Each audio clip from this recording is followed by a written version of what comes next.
Geleceğimizde gördüğünüz yemeğimiz yaralısı kanser hastası değil mi? Kanser, akciğer kanser. Akciğer kanser. Yani rak kesel başlası. Kuma edelim operasyası yakında. Neçe günden soň operasyonu? Erteli oluyor, bir iki haftadan uzak gidelim. Yani maksimum minimum bir hafta, maksimum bir yarım hafta oradan.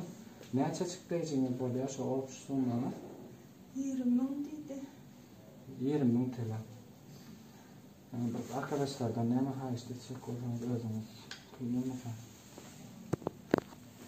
Elimizde ne mi gelen olsa koymak istemem.